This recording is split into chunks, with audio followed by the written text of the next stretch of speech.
जितनी स्विट्जरलैंड की total population है उससे ज्यादा इंडिया इंजीनियर्स प्रोड्यूस कर देता है। उसके बाद भी रिसर्च एंड इनोवेशन में स्विट्जरलैंड नंबर 1 पे है। इंडिपेंडेंस के बाद से रिपब्लिक ऑफ इंडिया ने 0 नोबेल लॉरियट्स प्रोड्यूस किए इन साइंस। यूएसए ने 100+ कर दिए। ASER की रिपोर्ट के हिसाब से 83% एजुकेटेड इंडियंस एम्प्लॉयबल ही नहीं है। और ये जो सुंदर पिचाई, सत्या नदेला की हम बात करते हैं, इन्होंने भी आगे चल के अपनी एजुकेशन बाहर से ही करी है। और ये सारी चीजें जो मैं बोल रहा हूं ना, इसका रूट कॉज फाइंड आउट करने के लिए हमें थोड़ा सा पीछे जाना पड़ेगा। जब ब्रिटिशर्स हम पे रूल कर रहे थे तो ईस्ट इंडिया कंपनी के सामने 2 मेजर चैलेंजेस थे।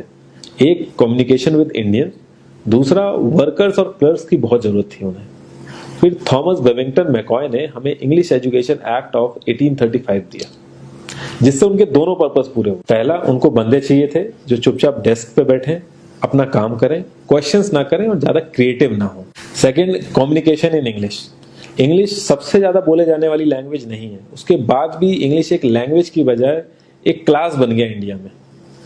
रशिया, चाइना, फ्रांस, ये सब जगह इतना ऑब्सेशन नहीं है इंग्लिश को लेके जितना इंडिया में है। पुअर कम्युनिकेशन बोला जाता है अगर आपकी इंग्लिश अच्छी नहीं है, जबकि इंग्लिश ना आने का मतलब है कि आपको कोई और लैंग्वेज आती है। 5 साल पुराना iOS भी आज की डेट में आउटडेटेड माना जाता है। लेकिन इतनी इंपॉर्टेंट चीज, हमारा एजुकेशन सिस्टम, आज भी बस थोड़े से चेंजेस के साथ ऐसे ही चल रहा है। हमारे एजुकेशन सिस्टम में रटने का कंपटीशन होता है, जो ज्यादा रट लेता है उसके ज्यादा मार्क्स आते हैं। अब 95% जिसके संस्कृत में आए हैं वो भी संस्कृत नहीं बोल पा रहा है। और बेसिक हिस्ट्री होने की बजाय इतनी मोटी मोटी किताबें हैं हिस्ट्री की जिसका कोई मतलब नहीं है। अगर आज की डेट में आपको कुछ भी पता करना, आप गूगल से पता कर लोगे। उसके लिए आपको याद करने की जरूरत नहीं है इतना कुछ। और ये गवर्नमेंट स्कूल में हर क्लास में इंग्लिश का सब्जेक्ट है। 12-12 साल लगाने के बाद भी लोग इंग्लिश नहीं बोल पा रहे हैं। और बिना किसी बुक को पढ़े 5 साल का बच्चा सीख लेता है, क्योंकि उसको वैसा एनवायरमेंट मिल जाता है। A+B का whole square is equal to A² + B² + 2AB। इसका रियल लाइफ में क्या यूज है किसी को नहीं पता, न प्रिंसिपल, न टीचर, न बच्चे, बस पढ़ाए चले जा रहे हैं। हो सकता है इसका कुछ मतलब हो, लेकिन आप ट्राई करके देख लेना, किसी को नहीं पता। हाँ, 2AB की जगह अगर आपने 3AB बोल दिया तो 4 लोग हंसने वाले मिल जाएंगे आपके ऊपर। किंडरगार्टन में जो बच्चों को सिखाने के लिए टेक्निक यूज होती है वो लाख गुना अच्छी है कॉलेज की वो रटने वाली टेक्निक से। और जिन बच्चों के बहुत ज्यादा नंबर आते हैं ना, जो वो छुपा छुपा के एग्जाम में लिखते हैं, आप देखोगे जब वो रियल लाइफ में जाते हैं ना तो ज्यादातर क्रम्बल करते हैं वो। हर किसी को सेम सिलेबस और सेम चीज सिखाई जाती है बिना उसकी कैपेबिलिटी देखे। और क्रिएटिविटी का तो दूर दूर तक मतलब नहीं होता। अब एक लाइन से आप शेर, मछली, सांप, हाथी सबको लाइन से खड़ा कर दो और उनसे कहो पेड़ पे चढ़ो, उनको तो जिंदगी भर यही लगेगा ना कि वो तो किसी काबिल ही नहीं है। और द्रोणाचार्य ने भी पांडवों को उनकी स्किल सेट के हिसाब से उनको चीजें सिखाई, सबको एक ही चीज नहीं सिखा दी। और हमारे एजुकेशन सिस्टम में ज्यादा ऑप्शंस भी नहीं है। सबसे ऊपर साइंस, फिर कॉमर्स, और सबसे नीचे जाके कहीं नंबर आता है आर्ट्स का। आर्ट्स लेने वाले को तो लोग इतना हल्के में लेते हैं जैसे वो किसी काम का ही नहीं है। हर माँ बाप को तो इंजीनियर या डॉक्टर ही बनाना है। कॉलेज वाले अगर एक्स्ट्रा कोर्स रख भी देते हैं तो माँ बाप एंट्री नहीं कराएंगे, तो वो सारा पैसा बर्बाद होगा कॉलेज का। तो ऑप्शंस कहाँ से आएंगे? और बचपन से ही आपकी ट्रेनिंग स्टार्ट हो जाती है। माँ बाप, भाई बहन, रिलेटिव सब ये समझाते हैं अगर आपके मार्क्स नहीं आए और जॉब नहीं लगी तो आपकी जिंदगी बेकार। और लाइफ की क्रिएटिविटी को आप रखते हो साइड में, और ये अच्छे मार्क्स और अच्छी जॉब पाना आपका सपना बन जाता है। अब ये सपना पूरा हो जाता है तो बहुत बढ़िया है, दूसरे को जेलस फील कराओगे, नीचा फील कराओगे। और इस छोटी सी उम्र में अगर सपना टूट जाता है तो सेल्फ डाउट में आ जाओगे।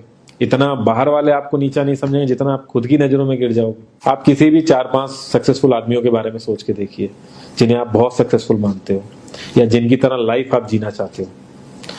मैं ये कह सकता हूं कि वो इस एजुकेशन सिस्टम की वजह से तो सक्सेसफुल नहीं होंगे, चाहे वो जो भी हो।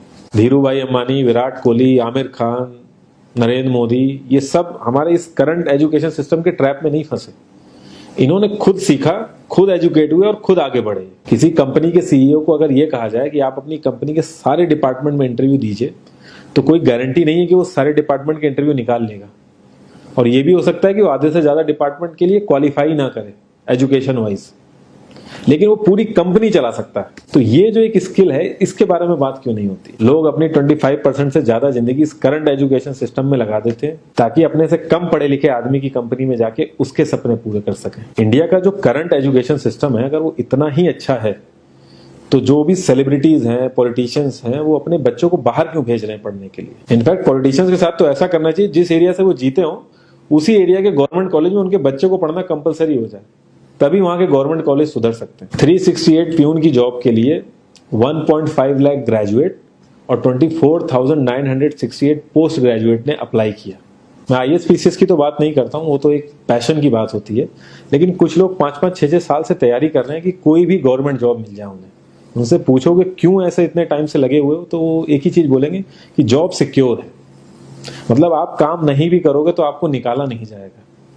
ये सारी कामचोरी वाली बातें माइंड में इसीलिए आती हैं क्योंकि हमारा जो करंट एजुकेशन सिस्टम है वो इतना कॉन्फिडेंस ही नहीं देता है कि हम अपनी स्किल के दम पे कहीं जाके काम करें और हमें निकलने का डर ना हो। मैं आने वाले 10 साल की तो बात ही नहीं कर रहा हूँ, अगर मैं आने वाले 5 साल की भी बात करूं तो टेक्नोलॉजीज में इतना ज्यादा चेंजेस आ जाएगा कि जो आज हम पढ़ रहे हैं, जिस स्किल पे हम फोकस कर रहे हैं, पता नहीं वो रेलेवेंट भी होगी कि नहीं उस समय। Cloud computing, SEO, digital marketing, ये सब जॉब्स पहले एग्जिस्ट ही नहीं करती थी। हम लोगों को एजाइल होना पड़ेगा, नई नई चीजों को सीखने के लिए ओपन रहना पड़ेगा, क्रिएटिव माइंड लगाना पड़ेगा।